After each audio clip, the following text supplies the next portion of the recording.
Thanks, Fefo. I'm still trying to start my presentation. Okay, here we go. So, hello everyone. It's a great honor for me to be here today. As Federico already mentioned, I'm not from exactly the machine learning community or environment. I came from the data management community. Those guys, we are those guys that try to put order on the mess of data, okay? As Guillermo Monsecchi always says to me, that we try to bring order to a world of chaos. But we do the ugly and nasty job of trying to prepare data and clean data and do things for you guys to be able to run your models. And today I'm going to talk about privacy and anonymization, in particular in the context of learning analytics. And this is showing the work with Dr. Eduardo Jimenez from ICT4B, which is a technological center, a joint center from academia and industry here in Uruguay. And also Soledad Rivas, Bruno Serra, and Diego Rosolino, which are students in the Instituto de Computación here. So this thing of learning analytics, the idea of applying learning analytics, it's in the context of an initiative in Uruguay that it's called Plan Ceibal. Maybe some of you know. It's been around since 2007, okay? And it's the local implementation of the One Laptop Per Child initiative, okay? And it's a program focused on digital inclusion, and it's deployed all over our country. And basically, they are focused on three main areas to provide devices, notebooks, and tablets for primary and secondary students in our country. Second, to provide connectivity, network access, and all the infrastructure needed to use these devices. And also they provide software and educational platforms, okay, like PAM and CREA2, which are learning environments. PAM is specifically for mathematics. So in this context, Plan Ceibal collects data, lots of data, heterogeneous big data, heterogeneous in different senses, in different formats, from different systems, and also with different granularity levels, okay, from data that is from the network, from routers and all the connectivity issues, and also from the students that use the platforms, the performance in the platforms, etc. Nowadays, all this data is stored in a big data platform. Actually, it's Cloudera data platform. I don't know if you know this kind of products. It's a bunch of products that are also called like the Hadoop ecosystem. Hadoop is an Apache Foundation project. And there are lots of tools there, like Apache Spark, which is an amazing distributed programming environment that helps dealing with big data. And I'm referring to it specifically because that's what we are using. So all this data comes from all the platforms and things and network administration, and goes into the platform where it's stored in this data lake, okay? And Ceibal wants to use this data to answer questions and to give insight on performance and the trajectories of students, on how they learn, what do they learn, which is the best strategy, etc. But all this thing that is called learning analytics obviously raise privacy concerns, okay? Privacy, mostly on the privacy of the students, but also on the privacy of the teachers, okay? And these learning analytics tasks in Ceibal in particular are in a specific work environment that I'm trying to summarize in these three main characteristics, I think. The first is these data scientists that work at Ceibal came from different backgrounds. All have their own tools and their preferences on using Python or using R or the tools they want to use, okay? They come from different backgrounds. There are also external researchers, external to Ceibal from other learning communities in Uruguay that want to do research on this data. So they want to have access to this data. And in that case, the data stewards or the people that is responsible for this data are not the same people that are the analysts. So this is an interesting scenario. And finally, the idea is to provide some solution to deal with these privacy concerns inside the Hadoop ecosystem, okay? It wouldn't be wise to put all this data inside this big data platform and to take it outside to do some privacy things and put them inside then. This is an important restriction because nowadays there are no open free tools in the Hadoop ecosystem to deal with privacy. They are paid ones. They are not cheap at all. So the idea was, okay, let's come up with something that can be deployed in an open, free source way inside this ecosystem, which is used not only at Plan Ceibal, but also in other organizations in our country. So the outline of the rest of my talk would be something like this. I'm going to overview some very basic concept, I think, on privacy and anonymization. Then I will tell you why we choose the approach of microdata anonymization. And finally, some challenges and open questions on this work. OK, so this looks like a almost typical scenario or pipeline for a data scientist when we have users, in this particular case, so things that produce data, storage in phases, modeling phases, and finally prediction or the model in use finally when it's in production, okay? So in this pipeline, you can introduce privacy and anonymization at different stages. You could introduce it here, for example, or here with what is called privacy-preserving data mining algorithms, or with other mechanisms, for example, differential privacy that Martin will tell you about later, here in the collection. But in this scenario where we have this data on one side and people that want to do analysis on something like the other side, we want to introduce anonymization in this step, okay? So the data is collected and it's produced. We want to anonymize it and then use it in the creation of model. My talk started talking about microdata. So what do we mean with microdata? It's something like this. It's a sample data from the health environment. It's not from learning environment. We have tables. Each column it's a variable. Each row represents people, an individual, and this data comes with high detail. Okay. The idea is to have as much detail as we can, okay? One important thing about this kind of data is that we have categorical values. It's very, very frequent to have variables that represent, for example, the sex or the address of people, okay? So categorical values are distinctive in this kind of personal data.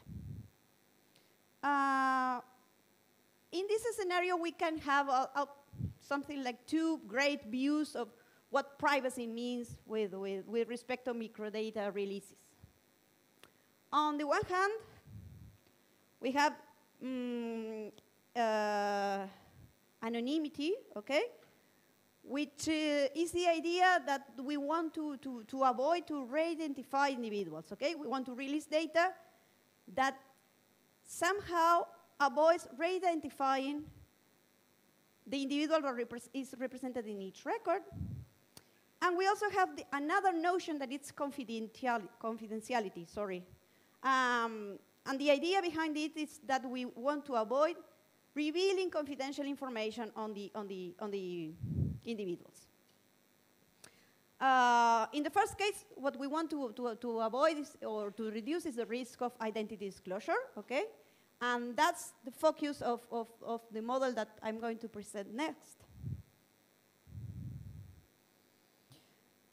So a first approach to privacy or to anonymization, what would be?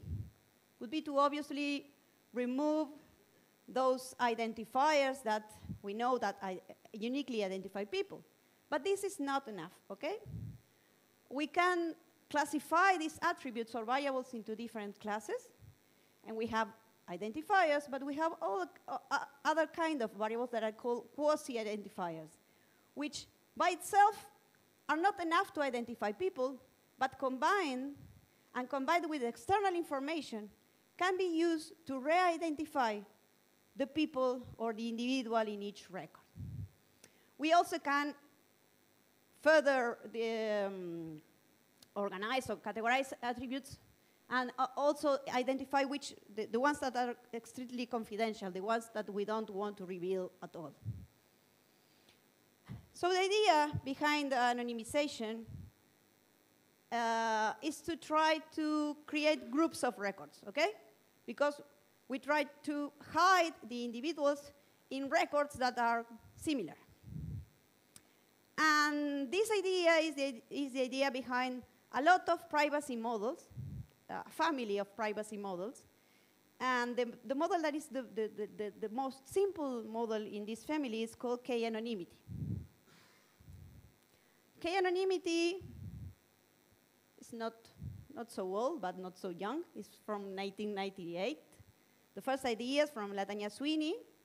The idea behind K-anonymity is to group records, okay, to ensure that each group that shares the same values in these quasi-identifiers has a size, okay, a size called K, at least a size called a size K, okay. Sorry about that. It's right that the timer is not working. My timer is not working. So tell me because. ¿No? ¿Sí? 15, okay. So to achieve K-anonymity, there are two dominant approaches. One is called generalization and suppression, and the other one is called multivariate microaggregation, which is basically some kind of clustering. In this area, and to apply these two approaches, there are several algorithms, and most of them are centralized, okay? Centralized versus distributed. So the computation has to be centralized in a single program, okay? What does this anonymized data look like? We go back to the example. We said that first we want to remove the explicit identifiers, but also we are going to do some kind of grouping and aggregation to combine registers, combine records, and to end up with groups that have at least a certain size. In this example, the size is 4. Okay? So we are grouping registers here and creating ranges of values or categories. These ranges of values is what is achieved by generalization, but how does this generalization work? Let's suppose that we have, maybe the picture is a bit small, but we have for each variable that we want to, for each quasi-identifier, we have a tree, and this tree arranges values in different level aggregation. We have this low, this These are the values that are actually in the data. These ranges are of size 5 in this case. These ones are 5, 10, for example. And also for other kind of data, like zip codes, we can do this for any kind of variables, continuous, categorical, etc. After we have all these generalization levels, we can combine generalization levels. Okay, it can be viewed like a lattice of these combinations. We can traverse this lattice. And the problem of generalization actually is to find which of these combinations, okay, which of these combinations satisfies this level of K anonymity, but also minimizing the loss of utility or maximizing minimizing the information loss or maximizing the utility in the produced data. Which this may be simple, may seem simple, but it's not so simple to achieve. The different algorithms differ in basically two things. How to reduce this search space, because this lattice can be really big, okay? We have many combinations to try. We don't want to try them all. And also, different metrics to evaluate the information loss or to evaluate the utility. This problem is NP hard. It has been proved that it's NP hard. There are some heuristic approaches, okay? And there's an interesting problem that it's the problem of creating these categories that I've shown before. It's not so easy as grouping values in intervals of equal size, because we have to end up with categories that are meaningful for the final user, okay? For example, in the case of students, maybe it's not a good idea to group children from 10 years old to 15-year-old, because it's meaningless for analysis. Maybe it's wiser to have 10 and 11 years old together, 12, 13, 14, something like that, okay? So is the expert in the domain the one who is in charge of designing these categories? Finally, another characteristic of the generalization solution is that we end up with a single generalization for all the table, okay? We end up with, we pick up a combination of levels and we then apply it to all the table. And this maybe is not too wise, because we may be losing a lot of information granularity, okay? And we can do better than that. The other approach, called microaggregation, that I've mentioned, tries to reduce this, okay? This approach is based on, we have the data, and we try to cluster, apply some clustering algorithm, and to finally have clusters of size at least K. And then we replace in the data the values of the quasi-identifiers by the centroids of each cluster. In this technique, it works better if we have outliers, for example, and this technique works better because it avoids to having a single generalization for all the table, okay? We end up with little or bigger clusters depending on the nature of the data. This problem is also, okay, it's also NP hard, but there are lots of very, very good techniques to apply clusterization. This is better with outliers, as I've mentioned before, but we still have to deal with categorical values, categorical variables. So K-anonymity comes in two flavors. This is the very, very, very basic privacy model that it's there.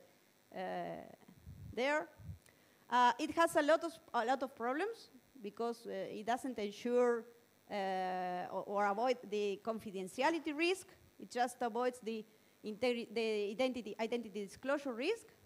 But even though we are trying to work on the implementation of a distributed algorithm for this in Apache Spark, because we think that this is better than having nothing, okay? And at least it allows the analyst to reduce some of the risks. I'm almost 5? Great. So what have we found so far? We have some challenges identified and some open questions. Some challenges for us, which we are trying to develop these algorithms, and we are trying to make them usable. And some other challenges that are for data stewards and data scientists. For us, the idea of taking a centralized algorithm and trying to distribute the calculus may seem simple, but it's not simple always, okay? In particular in the Spark environment, when you have share nothing idea, so you have to rethink the algorithms and try to distribute the computations. The issue of handling categorical values also introduces some additional challenges to this problem, because some of the cluster or the typical clustering algorithms, for example, are very good for numerical values and deal very good with Euclidean distances, but not so good on categorical values. And also, this topic of building meaningful generalization categories that can be useful for the final users, okay? There are also another list of challenges and open questions that we are working on. First of all is this idea of that quasi-identifiers are attributes in your data that can be used to identify people, but it's not easy to decide which are these quasi-identifiers, okay? It's not easy for the expert in the domain to say, okay, these are the variables that I have to focus on. There are some techniques to assist in this process, but we need to put them in practice and and see if they work and if they are usable. Another thing that comes when you are dealing with this kind of data and you have the responsibility of keeping the data private, is that you have to make some choices. In particular, you have to choose which is the value of k that you are going to use for your algorithm. Once you have clusters of size k, the probability of disclosing the identity of someone is reduced to 1 over k. But how do we choose this k? Because if we choose a very, very, very big k, we end up with few records. We don't want that. But if we have a low k, we have lots of records, but we lower our safeguards, okay? So this is another topic that needs to be think about. And finally, we still don't know if it's feasible to apply this approach. Because you end up with an anonymized data set, but this anonymized data set is useful for the data scientists. The model that can be built using this aggregated data, it's enough, or you need another aggregation. You may improve, you may have a kind of a loop to enrich, try, and go back. So actually, the takeaway from this talk, I think, is that this kind of work of privacy and anonymization seems to be easy. It's not so easy to put these ideas in practice. I think that it's needed to have these kind of tools to allow to handle data privately, and we are working on it. Hopefully, we can have some answers to these questions by the end of our project. So thank you very much, and thanks for your attention.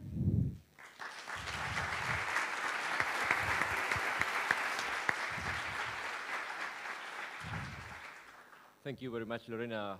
We have time for one question for Lorena. One question. No question. Come on, don't be shy.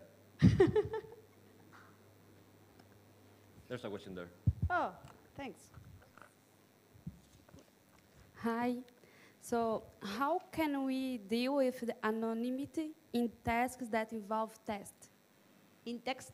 Oh, in tasks that involve text. In the context of natural language process. Okay. Anonymity in text or in anonymizing text. Yes. Sorry. Yes. It's a related topic, but it's quite different from this. Yes. There are people working on that, in particular in our department, in the anonymization of legal sentences, because you have to remove explicit references to the name of people, but also a lot of other things. Yes. It's a complete different field. I'm not aware of which techniques in particular can be applied, but I know that it's another line of study that's very relevant nowadays. Okay, thank you. Sorry. Any other question? Let's thank Lorena again. Thank you very much.